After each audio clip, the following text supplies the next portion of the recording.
સોમનાથમાં આકાશી આફતના દ્રશ્યો વરસાદને કારણે ખેડૂતોનો મહામૂલો પાક ધોવાઈ ગયો છે। સુત્રાપાડામાં છેલ્લા 24 કલાકમાં 10 ઇંચ વરસાદ વરસતા ખેડૂતોના પાકને ભારે નુકસાન થયું છે।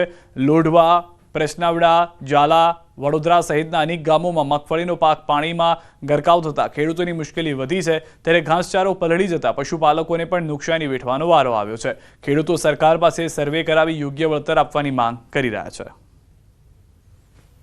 છેલ્લા 24 કલાકમાં ગીર સોમનાથ જિલ્લાની અંદર 4 થી લઈ અને 10 ઇંચ જેટલો વરસાદ નોંધાયો છે, જેમાં સૌથી વધુ વરસાદ છે તે સુત્રાપાડા પંથકની અંદર નોંધાયો છે। અને સુત્રાપાડા પંથકની અંદર હાલ અમે ઊભા છે ત્યારે આ સુત્રાપાડા પંથકની અંદર જે ખેડૂતોનો પાક છે તેમાં નુકસાનીના દ્રશ્યો છે તે સામે આવી રહ્યા છે। હું કેમેરાના માધ્યમથી જ આપને બતાવવાનો પ્રયાસ કરીશ। જોઈ શકાય છે જે પ્રમાણે આ મગફળીનો પાક છે, ખેડૂતોના 4 મહિનાની મગફળીનો પાક હાલ પાણીની અંદર તરબોળ થયો છે। ત્યારે આપણી સાથે સુત્રાપાડા પંથકના કેટલાક ખેડૂતો છે તેઓની સાથે આપણે વાત કરીશું કે તેઓને કયા પ્રકારની પરિસ્થિતિનો સામનો કરવો પડે છે, કારણ કે કેટલાક વિસ્તારોની અંદર ખેડૂતો વરસાદની રાહ જોઈ રહ્યા હતા, પરંતુ સુત્રાપાડા પંથકની અંદર વરસાદ છે તે ક્યાંક ને ક્યાંક કહેર બહેનીને આવ્યો છે।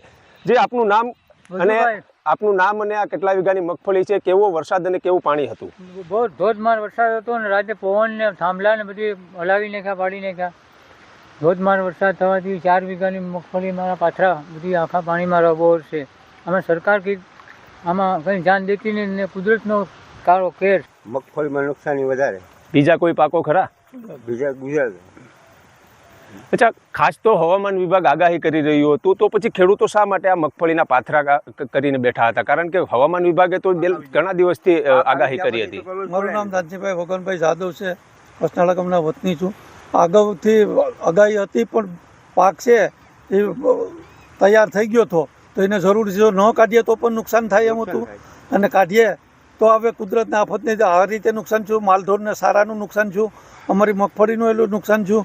આમાં કંઈ સરકાર જો કંઈ સહાય કરે અને ખેડૂતોને લક્ષી જોઈ એવી અમારી નર્મ વિનંતી છે ખેડૂતો। આજુબાજુના કેટલા અને કયા કયા ગામોની અંદર આ પ્રકારના લગભગ સુત્રાપાડા તાલુકાના કોઈ ગામ બાકી નથી। લોટવા છે, પસ્તાડા છે, આજુબાજુના અમારા તો જગ્યા છે। અમારા ગામમાં કમસે કમ 50-60 વીઘાના તો આવા પાથરા પડ્યા છે, પાણીના તરબોળમાં ચાલુ છે અત્યારે। તો આ હતા સુત્રાપાડા પંથકના ખેડૂતો, અને તેઓનું કહેવું છે કે હવામાન વિભાગ દ્વારા આગાહી તો કરવામાં આવી હતી, પરંતુ ક્યાંક ને ક્યાંક તેઓનો જે પાક છે તે લણવાની સંપૂર્ણ તૈયારીમાં હતો। જો જમીનની અંદર રહે તો પણ બગડે અને જમીનની બહાર કાઢવામાં આવે તો આકાશી આફતના કારણે તેઓના હાલ છે તે બેહાલ થયા છે। જોકે હવે ખેડૂતો સરકાર પાસે આશા રાખી રહ્યા છે કે સરકાર તેઓને યોગ્ય વળતર આપે, કારણ કે હજુ પણ આગામી સમયમાં હવામાન વિભાગ છે તે વરસાદને લઈ અને આગાહી કરી રહ્યું છે। ગીર સોમનાથ ઉનામાં ગત રાત્રે ભારે વરસાદ ખાબક્યો। વરસાદ ખાબકતા કેસરિયા ગામની પ્રાથમિક શાળાના કેમ્પસમાં પાણી ભરાયા। ભારે વરસાદથી શાળાના કમ્પાઉન્ડમાં પાણી જોવા મળ્યું। વરસાદને કારણે શાળામાં રજા જાહેર કરવામાં આવી।